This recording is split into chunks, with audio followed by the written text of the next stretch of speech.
Let's talk about a working definition around drive, because you define it as a very strong energy and determination to achieve a goal or satisfy a need. And straight out of the gate, you dispel the myth that some people are driven and some are not. So can you unpack that? And then maybe we could go into some of the positive and some of the less positive drivers. Yeah.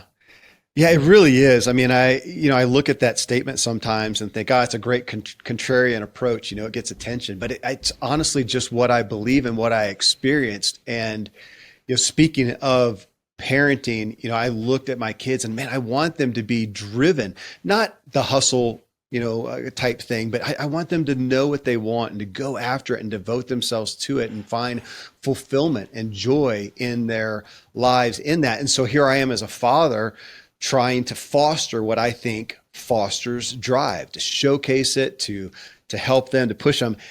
And then I kept running across these experiences with people like Ben Hardy, who I lead the book off, chapter 1, Dr. Benjamin Hardy, one of my favorite authors. And it was having him on a show 4 years ago, maybe or so. And he's just kind of off the cuff talks about, in essence, that he was 19. He spends like 14 hours a day playing video games while his dad became a meth addict. His mom's kind of wayward over here. He's bouncing between homes and he's just escaping. So what was his drive? It was just to escape reality. And he spent it playing World of Warcraft. Kind of looks around. There's no big thing that happens, but kind of looks around and goes, well, this is not really going to lead anywhere good. If I stay here, I'm going to end up like everybody around me and my dad's, meth addict friends and dead probably should do something different. And so he grasped onto just one arena that looked like it had some promise to it. And he went that direction. And then his success rate or his success, graph just is like a hockey stick. I mean, he just had incredible success. Like, you think of it like the overnight success. Well, it just really rattled my perspective on drive, because I'm thinking, no, this, you got to build it, you got to create it, you got to whatever. And here's this dude who has nothing. It's everything I would fear for my kids, that they're 19 years old. They have no experience. They have no work ethic. They have no goals. They have no interests, and they're just wasting their lives away. That I think, man, they're just headed for the gutter. There's no hope. And what happens? The dude looks around and in a very short time surpasses everyone. Well, he obviously had drive there. He didn't go to self-help school and listen to my show for a decade to figure this stuff out. He didn't go to conferences. He didn't have a coach. He went that direction, though. He just found a reason. And then the drive that's within all of us, he just let go. And again, that sounds like something like, oh, that sells well, but that doesn't really relate. But we see it all the time. We see somebody, to make the exaggeration, we see somebody that's the couch potato or whatever. And then something happens. It's a slow dawning of this is not going anywhere great like Ben had, or they may get something like have a heart attack. And the doctor says, dude, if you don't change your life, you're going to die. Or somebody in their family gets acutely ill. We see these things, these little catalysts or something, and somebody's perspective changes. And all of a sudden they find a reason, they find a little trigger, and then they become Mr. or Mrs. Driven. And that was me looking back and go, gosh, they didn't go and read 200 self-help books to go from zero to hero.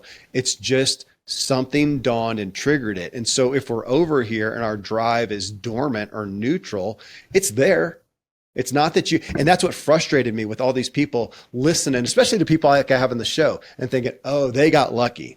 It's like they were born with red hair. They were born with drive. I didn't get so much. Or you even see siblings. And Bobby, he just doesn't have much drive. Jenny, man, she just got all the drive in the family. It must be genetic, bummer for him. And we just don't see that play out in real life. I just see either people find a reason, they get some clarity on what they want and why, or they don't. It's not that they have more or less drive or ability within them. And I saw this as it defied my own perspectives of drive. And that's what got me studying it.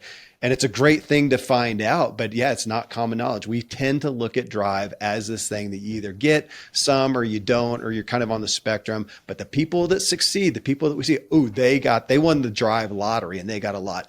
No, and they didn't. And that's what I saw over and over as I was having people on my show here, these books behind me, and saying, no, they didn't have anything more than anyone else. They just found a reason. So yeah, that was the first myth that was really it was just irrefutable to me as we started looking into it. I always think it's interesting when you look at late developers and often in Yeah. their early career they describe themselves as lazy. You know? Einstein is a Yeah. good Yeah. example, Yeah. and I like to think of that being true for myself and Scott as well. We've there's hope here now. We just have to get that Yeah. catalyst going. It's coming for you, John. Yeah. True. True. I mean, and on that, I've seen people who, started off driven and lost it to some Yeah. degree, lost their way. We see that as well. But it's, and even there, that's a great example. Somebody who was super driven and then they lost it. Well, really? Well, obviously they had drive. So now did they lose it? Well, they didn't lose it, but they did lose their way mentally, and they lost the concept of what do they want and why. And they usually lost it because they went about it so poorly and burnt themselves out. And we see that a lot.